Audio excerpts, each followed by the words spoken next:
matagal na nanungkulan as executive assistant si Mr. Tumbado sa office ni Chairman Guadis.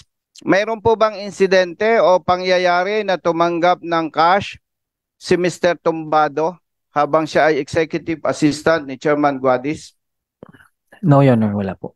Ulitin ko po, si Mr. Tumbado po ba ay nakaranas tumanggap ng cash nung siya executive assistant ni Chairman Guadis? Liga ng Transportasyon at Operators sa Pilipinas Board Member Ben Menor says they only transact with Tumbado.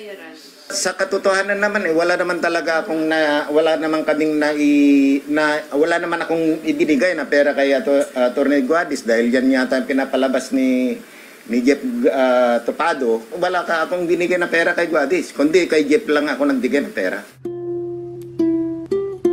Mayroong somebody na nag-recommend kay Chairman Guadis para ma-accommodate si Mr. Tumbado. Mr. Chair, pwede po bang malaman kung sino itong nag-recommend kay Chairman Guadis para i-appoint as executive assistant si Mr. Tumbado? Your Honor, hindi ko po muna bubunyag po yung kanyang pangalan dahil wala po siyang kinalaman po dito sa corruption issue. Okay, Mr. Chair. So, kung hindi po ninyo mabanggit, siguro hindi nyo rin po babanggitin kung ano ang relasyon ninyo dito sa nagrekomenda sa inyo. Tama po ba, Mr. Chair? Wala po, Your Honor. So, wala po kayong relasyon doon sa nagrekomenda sa inyo? Wala po. Mr. Chair, bilang designated executive assistant ni Chairman Guadis, si Mr. Tumbado, ano po yung inyong functions dito sa office ni Chairman Guadis? Yung pong asikaso po ng mga bisita, yung checking po ng mga dokumento na bago po ipasa kay chairman sa loob, kailangan po masala po muna, ma-check ng mabuti bago po ipasa kay chairman. Mr. Chair, maliban po sa siya ang in charge doon sa documents in and out dito sa Office of the Chairman ng LTFRB, si Mr. Tumbado rin po ba ang in charge para makipag-usap sa mga tao bago makaharap ni Chairman Guadis, Mr. Chair? Yes, Mr. Chair.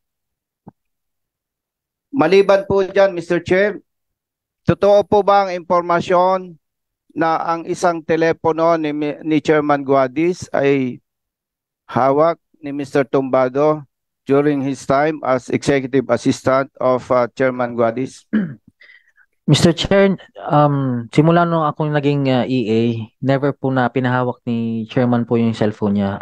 Ang pagkakaalam ko, ang umahawak po ng cellphone niya, yung kanyang executive assistant to, si Mary Jo Borja. Ulitin ko, Mr. Chair. Kay Mr. Tumbado, yung po bang isang cellphone ni Chairman Guadis ay hinahawakan mo at pinagtitiwala sa iyo, Mr. Chair? No, Your Honor. Mr. Chair, ilang months na po na executive assistant ni Chairman Guadis si Mr. Tumbado? Since February hanggang sa pag-resign ko ng September 15.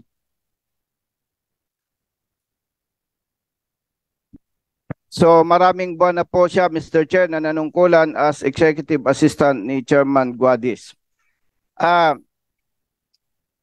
Mr. Chair, si Mr. Tumbado ay naniniwala na may katiwalian sa LTFRB, tama po ba? Yes, Your Honor. Mr. Chair, matagal na nanungkulan as executive assistant si Mr. Tumbado sa office ni Chairman Guadis. Doon sa ilang months na nanungkulan siya, mayroon po bang insidente o pangyayari na tumanggap ng cash si Mr. Tumbado habang siya ay executive assistant ni Chairman Guadis? No, Your Honor, wala po. Ulitin ko po. Mr. Chair, si Mr. Tumbado po ba ay nakaranas tumanggap ng cash Noong siya executive assistant ni Chairman Guadis? No, Your Honor.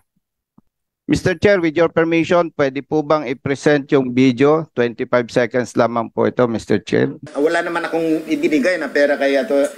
Guadis dahil yan yata ang pinapalabas ni Jeff Topado. Wala ka akong binigay na pera kay Guadis, kundi kay Jeff lang ako nagbigay ng pera. Mr. Chair, more than 31 years po ako sa public service at matagal na po ako dito sa ating advokasya at naniniwala po tayo na may matagal ng katiwalian sa ahensya ng LTFRB. At katulad po sa ibang ahensya, sometimes may mga sangkot na nagbabanggit lamang ng mga pangalan na hindi naman talaga nalalaman nitong binabanggit. At dahil po dito, Mr. Chair, it's high time na matuldukan itong mga katiwalian na ito para sa ganung pamamaraan po ay masugpo ang ganitong anomalya na nagpapahirap sa maraming motorista at sa kanilang pamilya. Binabanggit ko po ito, Mr. Chair, dahil nung ako po ay nasa active service pa, may mga humingi ng tulong sa akin. Dahil limitado ang ating oras, kaya po nating iharap sana ito dito para ma-establish natin na talagang may anomalya sa LTFRB. But again, Mr. Chair, sometimes nagagamit ang pangalan natin pero wala tayong kinalaman dito. Mr. Chair, may I respectfully manifest that Mr. Ben-Hur Minur of Liga ng Transportasyon at Operators ng Pilipinas be invited to attend on our next committee hearing to shed light in this particular issue. I so move, Mr. Chair. I second. Any objection? The motion is carried. Comsec, you're by directed to invite the subject person mentioned by the Honorable Bosita in the next hearing. Mr. Chair, gusto ko lang pong maitanong kay Chairman Guadis. Noong mag-transfer po kayo ng LTO papuntang LTFRB, maliban kay Mr. Tumbago, may dala pa po ba kayong personnel? Nung una po, wala po akong dalang personnel from the LTFRB coming from LTO. Pero nabanggit po kanina na si Mr. Tumbado, dala po ninyo, Mr. Chair. Na-clarify ko na po yun, Mr. Chair, that when I was looking for an assistant, I have a friend, a very close friend, who referred Mr. Tumbato to me. And since my office is an open office, I do not hide any secret. I asked him to come in and join me. And he was hired as my executive assistant purely on the strength of the recommendation of my friend. Mr. Chair, pwede po bang malaman kung sino nag-endorse kay Mr. Tumbado, kay Chairman Guadis? I have a consultant in LTO. The name is Divine Reyes, a valued friend, and she recommended Mr. Tumbado to me. And since I value the recommendation, I took Mr. Tumbado in. Yes, Mr. Chair. Paano po ninyo nakilala, Chairman Guadis, si Ms. Divine Reyes? When I was with the LTO, I was looking for a communications team to assist me and to propagate the programs of the LTO. So I requested some staff from the DOTR to help me form a team, and they introduced Ms. Divine Reyes to head my communications team. Mr. Chair, sino po ang nag-introduce kay Chairman Guadis, kay Ms. Divine Reyes? I believe it is DBM Music Gladys Liberan, whom I personally sought to help me come up with my communications team.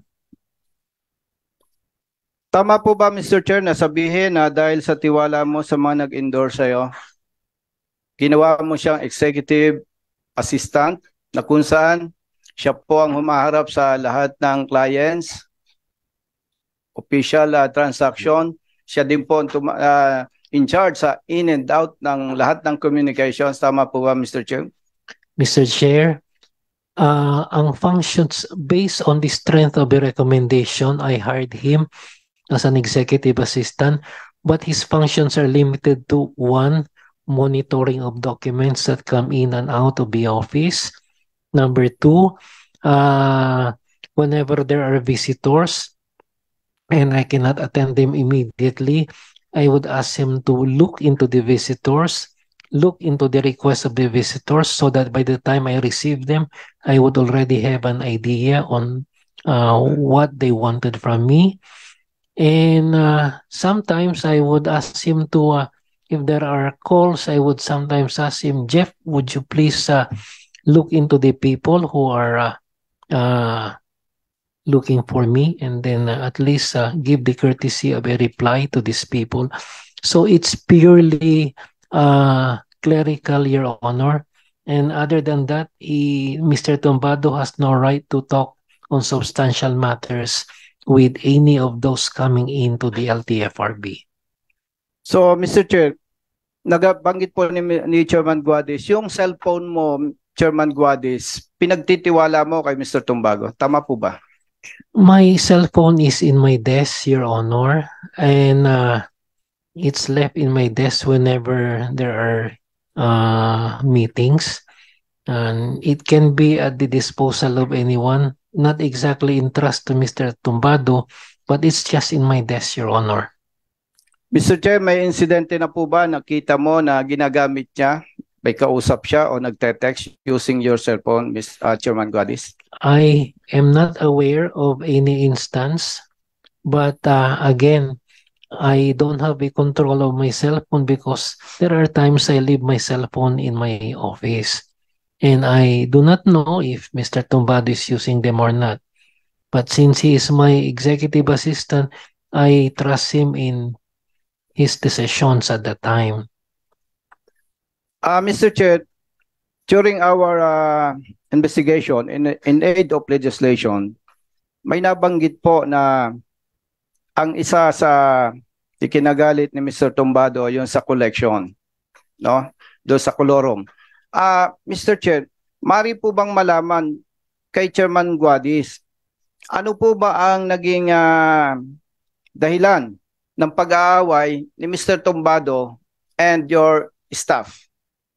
I believe, Your Honor, that this is just petty office politics initially because I do not involve myself in their petty quarrels, which has been going on and off for several months.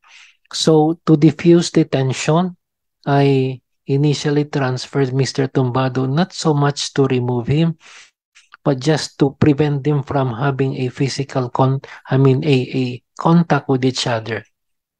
So, Mr. Chair, saan po ninyo siya transfer? What office, Mr. Chair? I initially transferred him to the franchising division or the PUVMP so that he can at least avoid seeing the other executive assistant in my office. There would be no contact between them. Mr. Chair, nabanggit po ni Chairman Guadis, transfer siya doon sa office, particular sa franchising division or legal division. Mr. Chair, pwede po bang malaman, yung po bang lahat ng transaction, particular sa prangkisa, bago po ba mapermahan o maaprubahan ito ng chairman, saan pong office or division dumadaan?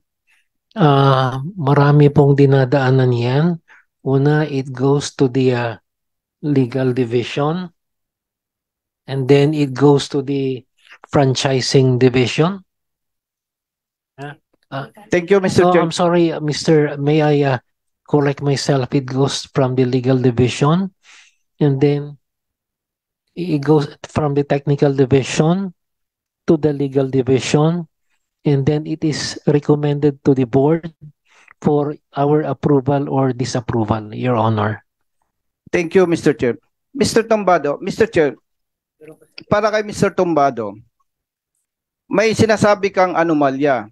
Doon sa mga nabanggit na division ni Chairman Guadis, franchising division, legal division, and technical group, or maybe division, saan mo nakikita na merong nangyayaring korupsyon o illegal na transaksyon? Your Honor, particular po dun sa legal, kasi po mismo yung operators lumalapit sa akin, nagrereklamo, ganito daw ang sinisingil sa kanya. Kaya lumapit po sa akin para isumbong po yung nangyayari.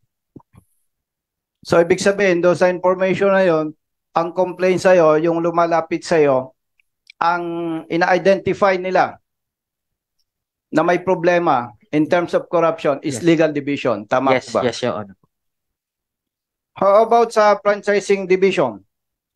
Wala po. Wala po akong knowledge po doon.